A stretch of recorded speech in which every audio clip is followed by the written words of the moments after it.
나비족 전사가 어두운 지구를 향해 천천히 날아갑니다. 판도라 행성의 특산물인 전력 반도체를 주머니에서 꺼내 지구를 향해 던집니다. 그 순간 지구가 환하게 밝아집니다. 이런, 나비는 토르크를 떠나 지구로 향했나 봅니다. 오늘 소개해드릴 기업은 세상을 전기로 밝히고 싶어하는 나비타스 세미컨덕터입니다. 먼저 회사의 역사를 설명드리겠습니다. 2014년 4명의 공학자들 진 셰리던, 댄 킨저, 제이슨 장, 그리고 닉 픽튼바움은 나비타스 세미컨덕터를 공동 설립했습니다. 특히 닉 픽튼바움을 제외한 나머지 3명은 전력반도체 기업 인터내셔널 렉티파이어에서 10년 가까이 같이 일한 경험이 있습니다. 2016년 세계 최초의 갈륨 나이트라이드 전력 반도체 칩을 개발했고 2018년 양산을 시작했습니다. 2021년 17억 달러 기업 가치를 평가받으며 나스닥에 상장했습니다. 티커는 NVTS입니다. 2022년 젠식 세미컨덕터를 인수하면서 실리콘 카바이드 시장에 본격적으로 진입했습니다. 가장 최근인 2025년 5월에는 엔비디아와 파트너십을 체결해 차세대 AI 데이터 센터용 전력 반도체를 공급하기로 했습니다. 나비타스 사업을 한 줄로 요약해 보겠습니다. 갈륨 나이트라이드, 실리콘 카바이드 기반의 차세대 전력 반도체를 설계 및 개발하는 팹리스 기업입니다. 얼마 전까지만 해도 회사 CEO는 공동 창립자 중 한 명인 진 셰리던이었습니다. 그러나 올해 8월 회사 이사진은 그가 물러나고 크리스 알렉산드레가 대체한다고 발표했습니다. 신임 CEO 크리스 알렉산드레는 프랑스 ISEN에서 전기공학 석사를 전공했고 올해 나이 50세인 프랑스, 미국 이중 국적자입니다. 텍사스 인스트루먼츠에서 커리어를 시작했으며 그 후 페어차일드 세미컨덕터와 르네사스 일렉트로닉스에서 전력반도체 관련 프로젝트를 이끌었습니다. 본격적으로 나비타스 제품을 소개해드리겠습니다. 갈륨 나이트라이드와 실리콘 카바이드 전력반도체가 핵심입니다. 어려운 용어가 많이 나왔네요. 간단하게 설명드리겠습니다. 우선 전력반도체가 뭘까요? 전력반도체란 전자기기에서 발생하는 전력의 변환, 변압, 안정, 분배 및 제어를 수행하는 반도체입니다. 쉽게 말해 전기를 껐다 켰다 하는 스위칭 작용을 합니다. 우리가 매일 사용하는 핸드폰 충전기에도 전력 반도체가 들어갑니다. 콘센트에서 받은 220V 교류 전압을 스마트폰에 적합한 20V 직류 전압으로 바꿔주는 것이죠. 현재 전력 반도체 시장의 약 95% 이상이 실리콘을 기반으로 합니다. 나머지 5%가 오늘 다룰 차세대 전력 반도체의 핵심 소재인 실리콘 카바이드와 갈륨 나이트라이드입니다. 시장 점유율이 5%도 안 되는데 우리가 왜 여기에 주목해야 할까요? 기존 실리콘 전력 반도체는 고전압, 고주파, 고온 환경에서 성능이 떨어지는 한계가 있습니다. 지금까지는 실리콘 전력 반도체로도 충분했지만 앞으로 전기를 더 잡아먹는 AI 데이터 센터, 전기차, 로봇의 시대가 온다면 고효율 전력 시스템의 수요가 폭증할 것입니다. 화합물 기반 차세대 전력 반도체가 기존 실리콘 전력 반도체보다 성능이 우수한 이유는 넓은 밴드갭을 가졌기 때문입니다. 밴드갭은 전자가 가전자대에서 전도대로 이동하기 위해 필요한 에너지 차이입니다. 실리콘의 밴드갭은 1.1 일렉트론 볼트라면 갈륨 나이트라이드와 실리콘 카바이드의 밴드갭은 각각 3.2, 3.4 일렉트론 볼트로 3배 이상 넓습니다. 이렇게 밴드갭이 넓을수록 고전압, 고온 환경에서도 전자가 쉽게 흘러가지 않기 때문에 안정적으로 동작이 가능합니다. 또한 스위칭을 빠르게 할 수 있어 전력 변환 효율이 좋습니다.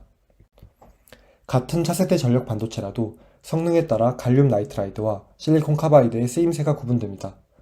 갈륨 나이트라이드는 고주파, 고속 스위칭에 유리하기 때문에 고속 충전기와 AI 데이터 센터 전원 공급 장치 등에 적합합니다. 반면 실리콘 카바이드는 고전압, 고온 환경에 강하기 때문에 전기차, 친환경 에너지 산업에 적합합니다. 이제 나비타스의 공급망 흐름을 간단히 설명드리겠습니다. 먼저 나비타스가 미국 본사에서 전력 반도체 회로를 설계합니다. TSMC는 그 설계도를 바탕으로 반도체를 생산합니다. 공정을 거친 반도체를 델, 샤오미, 삼성 같은 글로벌 OEM 업체에 납품합니다. 업체들은 핸드폰 충전기, 노트북 등의 자사 제품에 나비타스 전력 반도체를 탑재합니다. 나비타스 주가는 1년 동안 5배 넘게 올라 현재 14달러에서 거래되고 있습니다.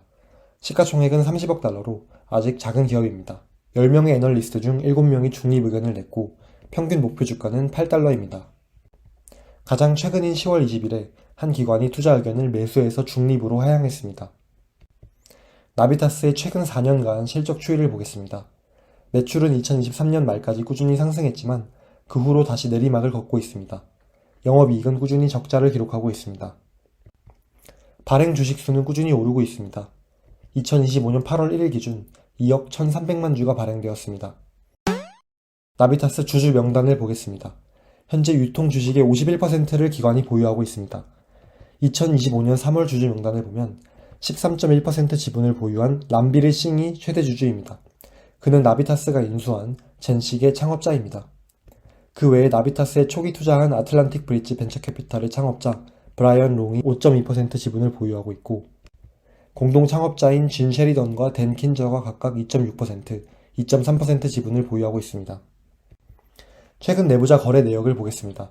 나비타스 초기 투자자 브라이언 롱은 최근 6개월간 주식을 많이 정리해 현재 지분율이 1% 미만으로 떨어졌습니다. 2달 전 CEO로 선임된 크리스 알렉산드레는 현재 80만 주 또는 지분 0.4%를 보유하고 있습니다. 이제 2025년 2분기 실적 발표를 같이 볼까요? 이번 어닝콜을 한 문장으로 요약하면 앞으로 AI 데이터 센터에 집중할게요 입니다. 대신 기존에 많은 비중을 차지하던 중국의 휴대폰 충전기 사업을 축소하기로 했습니다. 국제에너지기구에 의하면 AI 서버가 늘어남에 따라 2010년부터 2035년까지 전력 수요가 약 10배 이상 증가할 전망입니다. 실제로 엔비디아 서버렉의 전력 수준은 과거 10kW에서 최근 500kW까지 무려 50배나 늘었습니다. 여기서 멈추지 않고 그 2배인 1MW급 서버렉 아키텍처를 제안하고 있습니다. 급증하는 전력 수요에 대응하기 위해 엔비디아는 800V 직류 데이터 센터 전력 아키텍처를 제안하며 아예 새로운 판을 짜려고 합니다. 그리고 나비타스를 공식 파트너로 선정했습니다. 800V 직류 아키텍처는 뭐고 나비타스는 어떤 역할을 할 수 있을까요? 먼저 기존 데이터 센터의 전력 변환 구조에 대해 설명드리겠습니다. AI가 발달하기 전 데이터 센터는 CPU 중심이었기 때문에 12V의 저전압 체계로도 충분했습니다. 비싼 차세대 전력 반도체까지 갈 필요 없이 실리콘 전력 반도체로도 충분했죠. 그런데 AI 데이터 센터가 생기면서 얘기가 점점 달라지기 시작했습니다. 전기를 더 많이 먹는 GPU 중심이 되면서 48V 체계로 전압을 한 단계 올렸습니다. 에너지 효율을 더 신경 쓰게 되면서 차세대 전력 반도체 수요가 조금씩 늘어나고 있습니다. 미래의 AI GPU는 더 많은 전력을 필요로 하기 때문에 엔비디아는 이걸로 부족하다고 판단했습니다. 현재의 분산된 전력 분배 구조를 고전압, 단일 분배 시스템으로 바꿔 에너지 효율과 공간 효율을 높이고자 합니다. 고전압 전류를 다뤄야 하기 때문에 차세대 전력 반도체 필요성이 급증하게 됩니다. 13800V 교류 전압의 송전탑에서 3000W의 전력을 소모하는 AI GPU로 전류가 흐르기까지 총 3단계의 변환 과정이 필요합니다. 우선 SST 또는 고체 상태 변압기를 이용해 13800V 교류 전압을 800V 직류로 바꿔줍니다. 여기에 나비타스의 초고전압 실리콘 카바이드 전력 반도체가 들어갑니다. 그 후 800V 직류를 48V 직류로 바꿔줍니다. 여기에 나비타스의 고전압 갈륨 나이트라이드 또는 실리콘 카바이드 전력 반도체가 들어갑니다. 마지막으로 48V 직류 전압을 초저전압으로 정밀 변환해 GPU에 공급합니다. 여기에 나비타스의 중전압 전력 반도체가 들어갑니다. 나비타스는 이 3단계 전력 변환을 모두 수행할 수 있는 기업은 독일의 인피니언과 나비타스밖에 없다고 주장합니다. 이제 2025년 2분기 손익계산서를 보겠습니다. 총 매출은 1,400만 달러를 기록해 전년 동기 대비 29% 감소했습니다. 회사의 최대 고객인 중국의 산업시장이 좋지 않기 때문입니다. 매출은 줄었는데 매출 원가가 1년 전과 거의 비슷했습니다. 따라서 매출 총이익은 전년 동기 대비 71% 급감한 200만 달러를 기록했습니다. 주식 기반 보상을 줄이고 인력을 감축해 영업 비용이 크게 줄었습니다. 그 결과 영업 손실은 2,200만 달러를 기록해 손실폭이 전년 동기 대비 30% 감소했습니다. 순손실은 4,900만 달러를 기록해 전년 동기 대비 손실폭이 120% 증가했습니다. 이는 earnout liability 또는 인수조건부 지급 부채의 공정가치 평가 손실 때문입니다. 쉽게 말해 나비타스가 과거에 회사들을 인수할 때 인수대금으로 전액 현금을 주는 대신 나중에 주가가 일정 수준 오르면 우리 주식을 주겠다고 약속한 것입니다. 그리고 최근에 주가가 실제로 많이 오르면서 미래에 해당 주식의 지급 가능성이 높아졌고 그것이 영업 외 비용에 포함된 것입니다. 2025년 상반기 재무상태표입니다. 총 자산은 4억 5천만 달러이고 그중 유동자산은 1억 9,300만 달러입니다. 총 부채는 6,100만 달러이고 그중 유동 부채는 2,300만 달러입니다. 총 자본은 3억 8,900만 달러입니다. 유동 비율은 823%, 부채 비율은 16%로 재무 안정성이 우수합니다. 2025년 상반기 현금 흐름표입니다. 영업활동에서는 2,480만 달러가 순유출되었습니다. 전년 대비 설비 투자가 크게 감소해 투자활동에서는 70만 달러만 순유출되었습니다. ATM 유상증자로 1억 달러를 조달한 덕에 재무활동에서는 9,850만 달러가 순유입되었습니다. 순현금 흐름은 플러스 7,300만 달러이고 반기 말 현금 및 현금성 자산은 1억 6천만 달러입니다. 가이던스는 어떨까요? 3분기 매출은 약 1,000만 달러를 제시했습니다. 이는 2분기 대비 30% 감소한 수치인데 중국 관세 리스크와 중국의 저마진 모바일 사업 철수에 따른 단기적인 매출 공백 때문입니다. 논갭 기준 3분기 영업 비용은 1,550만 달러를 예상합니다. 이는 2분기 대비 4% 감소한 수치입니다. 어닝콜 후 경영진과 애널리스트 간의 Q&A가 있었습니다. 첫 번째 질문입니다. 2026년 하반기까지 매출 흐름을 어떻게 예상하나요? 현재 모바일 사업 의존도를 줄이고 있기 때문에 단기적으로는 매출이 감소할 것입니다. 그러나 AI 데이터 센터 사업에 집중 투자함으로써 2026년에 큰 폭의 성장이 있을 것이라 생각합니다. 800V 데이터 센터는 2027년에 본격화될 것이고 이때 매출 총 이익률 목표는 약 50% 이상입니다. 두 번째 질문입니다.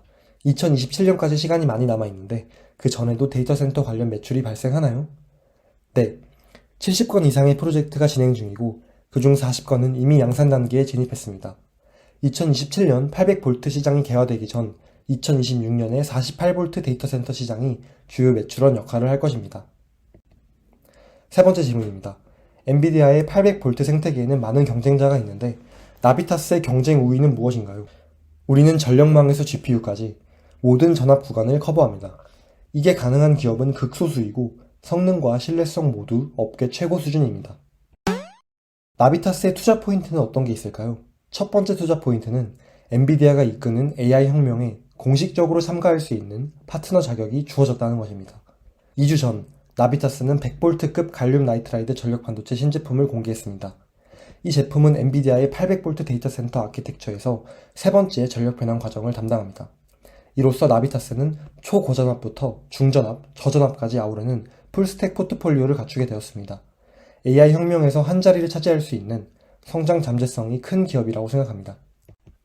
두 번째 투자 포인트는 차세대 전력 반도체 시장의 미래가 밝다는 점입니다. 미래 기술은 전기를 더 많이 필요로 합니다.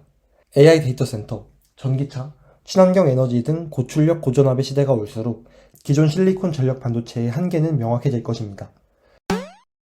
반대로 나비타스 투자 리스크는 어떤 게 있을까요? 첫 번째 투자 리스크는 나비타스의 공급망과 관련이 있습니다. 현재 모든 갈륨 나이트라이드 전력 반도체를 대만의 TSMC에서 생산하고 있습니다. 그런데 TSMC는 2027년까지 관련 차세대 전력 반도체 사업에서 완전히 철수하겠다고 밝혔습니다. 중국 기업들의 저가 공세가 워낙 심하기도 하고 폭증하는 AI 칩 수요에 대응하기에도 벅차기 때문입니다. 다행히 나비타스는 대만의 또 다른 파운드리 기업 파워칩과 계약을 맺어 이번 공급망 리스크는 잘 해결했습니다.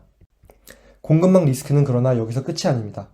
갈륨 나이트라이드 전력 반도체 핵심 원자재인 갈륨은 중국이 전체 생산의 99%를 담당하고 있습니다. 미중 무역 분쟁의 일환으로 중국이 갈륨 수출을 통제한다면 나비타스 세미컨덕터는 심각한 타격을 입을 수도 있습니다. 두 번째 리스크는 엔비디아의 차세대 전력 반도체를 공급하는 기업이 나비타스만 있는 것이 아니라는 점입니다. 독일의 인피니언, 미국의 온세미컨덕터, 중국의 이노사이언스 등 쟁쟁한 경쟁자들이 많습니다. 나비타스가 이 경쟁 기업들을 제치고 얼마나 많은 시장 파이를 가져올 수 있을지 지켜봐야겠습니다. 이상 나비타스 세미컨덕터에 대한 공부를 마치겠습니다. 현재 실적은 좋지 못하지만 2026년, 2027년부터 본격적으로 성장을 기대해 볼 만한 기업이라고 생각합니다. 영상이 도움되셨다면 구독, 좋아요, 댓글 꼭 부탁드립니다. 감사합니다.